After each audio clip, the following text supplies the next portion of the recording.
Hey everybody, in today's video, we're going to take a look at the new Optolong L-Enhance filter.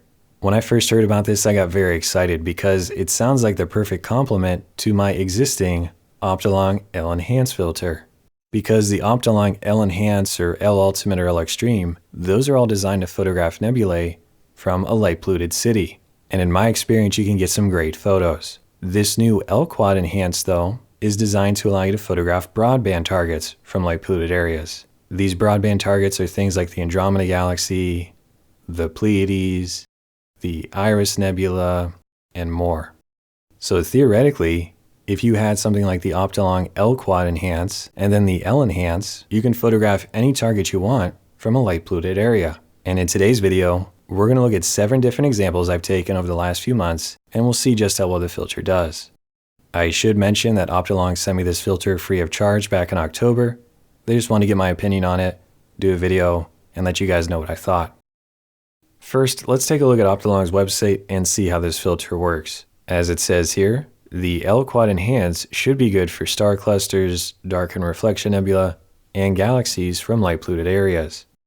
Another thing to note is that this is apparently good for Bortle 1 to Bortle 7, but if you are in a Bortle 8 or 9, then you're better off using one of the narrowband filters, again like the L-Enhance, the L-Ultimate, or the L-Extreme. Next, we have the transmission spectrum for the L-Enhance filter. This graph shows us that the filter will block out most of the light pollution wavelengths while still letting plenty of light through from your nebula or galaxy. And that about covers it for the filter specs. To start off this review, let's head to a light polluted area. Last night we had our first clear night in about 3 or 4 months, and I drove over to Bremerton, Washington, which is about a Bortle 6, maybe even a Bortle 7. For these tests, I drove to a parking lot at the university there in Bremerton. There were a ton of parking lights, which were very annoying, but I guess that's the whole point of the video, is to see how well this filter does in these kinds of adverse conditions. For my gear, I was using 2 identical setups for the most part. 2 ZWO AM5 mounts, 2 RedCat 51 telescopes, same location, same night, same amount of data. One setup had the filter, one setup had no filter. The only difference was the camera. The rig that had the Optolong L-Enhance was using the ASI 2600 MC Duo camera. The other rig with no filter had the ASI 2600 color camera. So it's virtually the same thing, but just want to make sure we're clear on that. My first target was the Pleiades because this is the perfect broadband target if we're going to test this filter out. Unfortunately though, I only got about an hour's worth of data before the clouds started to roll in. Ideally, I would get between 4 and 8 hours for this review, but with the way things are here in the Pacific Northwest, an hour is all I can do. Once I captured that Pleiades data, I aimed up to the Cone Nebula next. This is more of an H-alpha target, but I thought it'd be a good example, and frankly it was the only thing visible directly overhead, so that's what I had to go with. I captured about an hour and a half's worth of data for the Cone Nebula on each one of these rigs. Again, I would like to have maybe even close to 8 hours, but this is all I can do. Now that you understand how I captured this data, let's head over to PixInsight and take a look. Alright, so we've got our images loaded up. The photo on the left was taken with no filter. The photo on the right was taken with the L-Enhance filter. And I'm not going to show you my whole workflow today in the interest of time, but what I will do is at least color correct the photo and auto stretch it so we can see any sort of difference. And there we go. At a glance, both images look virtually identical. They both have a gradient off to the right. There's a lot of light pollution in the photo, but the Pleiades is visible in the center. To be honest, I was hoping to see more of a difference though with the filter, so I'm a bit disappointed here with our initial results. Understand though that this is only an hour's worth of data from a light polluted area. That might not be enough data to show the real difference. But unfortunately, due to the weather here in the Pacific Northwest, this is the best I can do, and I don't want to wait another year to publish this review. Next, I want to show you what this data looks like after a bit of processing. So what I did is I ran SPCC to fix the color cast, Blur Exterminator to fix any star distortion, Star Exterminator to remove the stars, and finally I ran Dynamic Background Extraction to fix the weird gradients throughout the photo and the vignette. At that point, I auto-stretched the photos, saved them as TIFFs, and now we're going to take a look at them both in Photoshop. I realize the photo looks terrible now, but that's a combination of not having enough data and using dynamic background extraction. This accentuates any flaws with your data or the sensor or anything else, and for this reason you really want to get as much exposure time as possible from light polluted areas. But right now we're looking at the L-Quad image, and down here we have the no filter image. I'm having a hard time seeing any meaningful change between both images. Of course, the white balance is shifting a little bit, but beyond that, I would have thought the L-Quad would do a better job of accentuating the nebula and suppressing that light pollution. Before we move on, I want to give you a reference image. This photo of the Pleiades was taken from a Bortle 2 with the same exact camera gear, no filter, and the same amount of total exposure time, about 1 hour. See how much better that dust stands out from a dark sky? That's kind of what I was hoping for with the L-Quad-Enhance filter. I guess this just proves the fact that there's no substitute for getting out to a darker sky. Next, let's take a look at the Cone Nebula, which was my second target for the night. We've got the same story here, no filter on the left, Optolong L-Quad-Enhance on the right. When I auto-stretch both images, we can see pretty similar vignette and gradient throughout the photo, still a lot of light pollution, but the Cone Nebula is much more obvious with the filter compared to no filter. Now at least we're seeing some change there. And this is one thing that I would say is consistent between all the tests that I've done, is that any H-alpha data will look better using this filter compared to no filter. I did the same workflow for this data though. I ran blur exterminator, star exterminator, dynamic background extraction, saved them as TIFFs, and then brought them into Photoshop, which we'll take a look at next.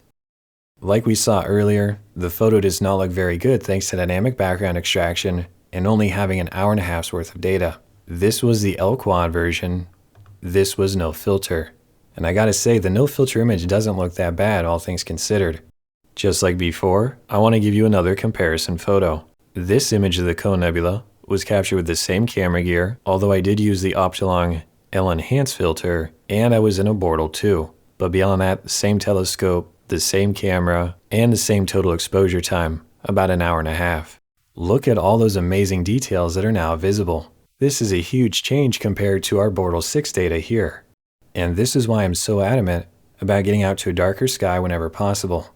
Because if you can get out to a Bortle 3 or a Bortle 2, or better, it's going to have a huge impact on the quality of your final image. This is especially true for your broadband targets. So just understand that if you are shooting from a light polluted area, you're making everything much more difficult, especially the processing. I understand that for many of us there's nothing we can do about that, but if you ever get the opportunity, you should really prioritize a trip to a dark sky. That concludes our Bortle 6 tests, and unfortunately I'm having a hard time really seeing any benefit with the L-Quad-Enhance filter.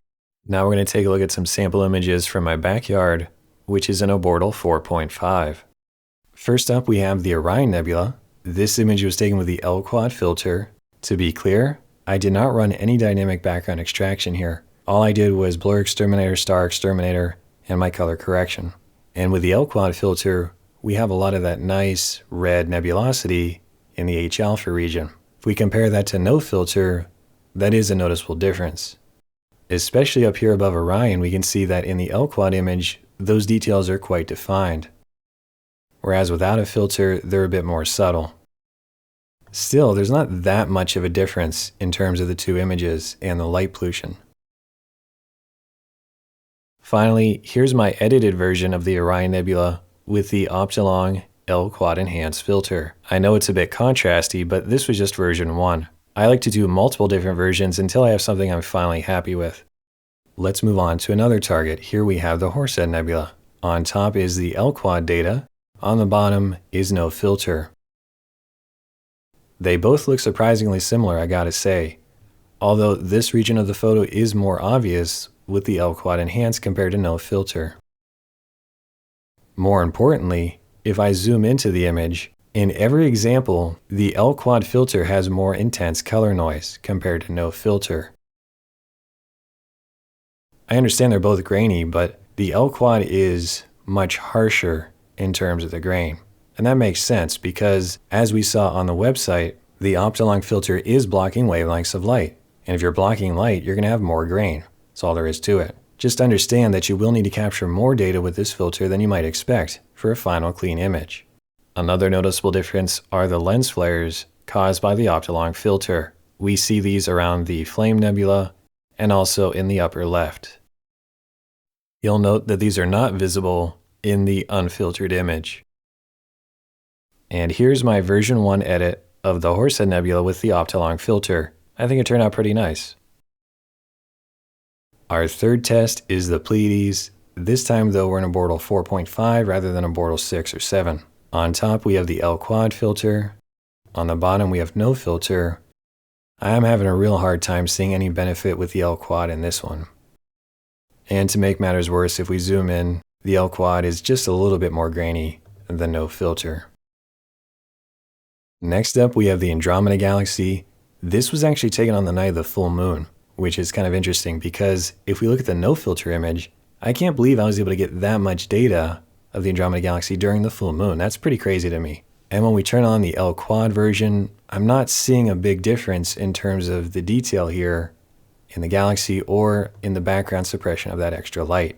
I do notice some dust spots though, and this is one of the things you have to watch out for because the further you push the contrast in your images, the more these dust spots are going to become visible. For this reason, it's always a good idea to keep your sensors free of any dust, along with the glass in your telescope. Here's one last look though, from the L-Quad version to no filter. And the more I look at it, I can actually see some vertical lines here in the L-Quad image compared to no filter. This is not entirely unexpected because as we've been talking about today, the L-Quad filter cuts back the amount of light and exacerbates any issues with your sensor. Our final example today is the North American Nebula, and this is the one image where the L-Quad had a noticeable improvement. The H-alpha data throughout the region is much more obvious compared to no filter, and I find this to be overall a more detailed photo. Here's a look at my version 1 edit for the North American Nebula with the Optolong filter. It looks alright, but I think I could definitely improve on it for version 2. Alright, well I've now shown you 7 different examples, 5 of which were taken in Bortle 4.5, 2 of which were taken in Bortle 6, maybe even Bortle 7.